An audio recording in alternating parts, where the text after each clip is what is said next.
지금 대한민국에서 정말 기막힌 일이 벌어지고 있습니다. 정시 원서 접수 마감이 코앞으로 다가왔는데 수천 명의 수험생들이 그야말로 짙은 안개 속에 갇혀버렸어요.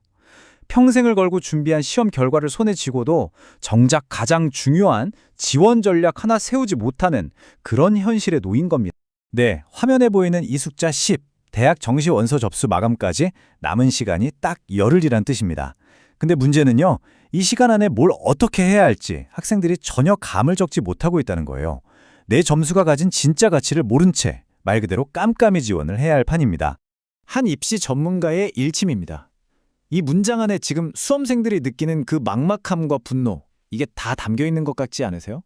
한마디로 시스템이 학생들을 완전히 저버리고 있는 거죠. 아니, 대체 어쩌다가 이런 상황까지 오게 된 걸까요?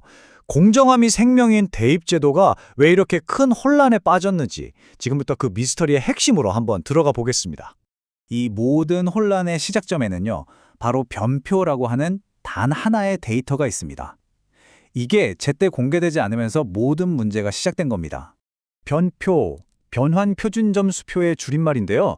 이게 뭐냐면 쉽게 말해서 대학이 발표하는 공식 점수 번역기라고 생각하시면 돼요. 수능 선택 과목이 다 다르잖아요. 과목마다 난이도도 제각각이고요. 이걸 공정하게 비교하려면 기준이 필요하겠죠. 바로 이 변표가 그 기준을 딱 잡아주는 겁니다. 이게 없으면요, 물리 잘 본 학생이랑 세계사 잘 본 학생 중에 누가 더 유리한지 판단할 방법이 아예 없어지는 거죠. 자, 이걸 환율에 비유하면 이해가 정말 쉽습니다. 학생들의 과목별 점수를 달러, 엔화, 유로 이런 각기 다른 나라 돈이라고 한번 생각해 보세요. 그럼 변표는 뭐겠어요?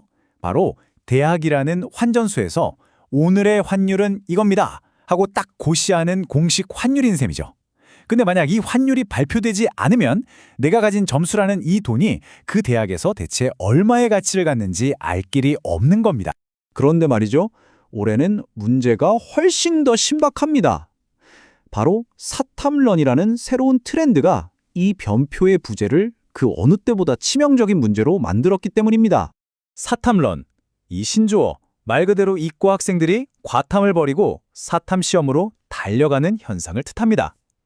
아니, 왜 그럴까요? 이유는 딱 하나입니다.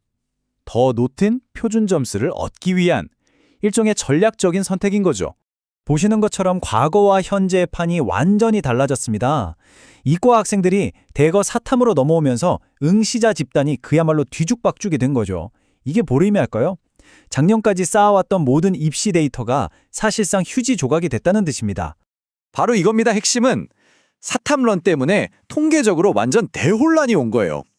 과목 간 점수차는 예측 불가능해졌고 심지어 과탐 1 최고점이 과탐 2보다 높은 기현상까지 벌어졌습니다. 이렇게 모든 게 불확실한 안개 속에서 유일한 등대가 되어줄 것, 그게 바로 대학들이 발표하는 변표인 겁니다. 자, 그럼 이 데이터 공백 사태가 현실에서 어떤 결과를 낳고 있을까요? 지금 이 순간 학생과 학부모들은 그야말로 아수라장을 겪고 있습니다. 전국 각지에서 마지막 희망을 안고 찾아온 대입 박람회는 보시는 것처럼 속빈강정이 됐습니다. 대학들은 정작 가장 중요한 변표 데이터는 쏙 빼놓고 막연한 추측과 원론적인 이야기만 앵무새처럼 반복하고 있는 거죠.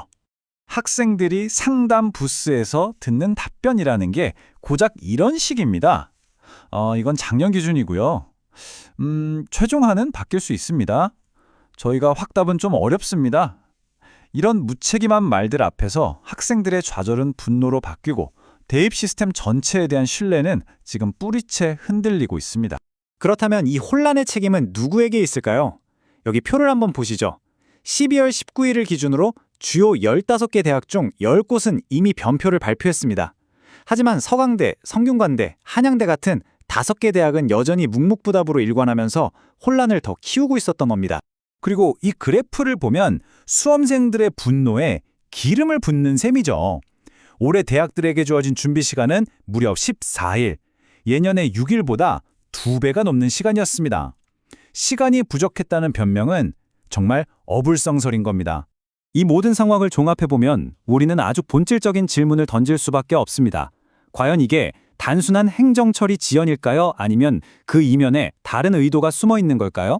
한 입시 관계자의 이 지적은 문제의 핵심을 정확히 꿰뚫습니다. 이건 단순히 좀 불편하다 이런 차원의 문제가 아닙니다. 학생이 자신의 미래를 위해 합리적인 정보를 바탕으로 선택할 그 기본적인 권리를 침해하는 행위라는 겁니다. 바로 이 지점에서 전략적 지연이라는 가장 심각한 의혹이 고개를 듭니다. 일부 대학이 경쟁 대학의 눈치를 보면서 자기 학교에 유리한 지원자 풀을 만들려고 의도적으로 정보 공개를 늦추는 것 아니냐는 비판이죠. 마지막으로 이 질문을 던져봅니다. 대학 입시라는 인생이 걸린 중요한 게임에서 주최 측이 경기 규칙을 마지막 1분 전까지 알려주지 않는다면 그로 인한 모든 피해와 대가는 과연 최종적으로 누구의 몫이 될까요?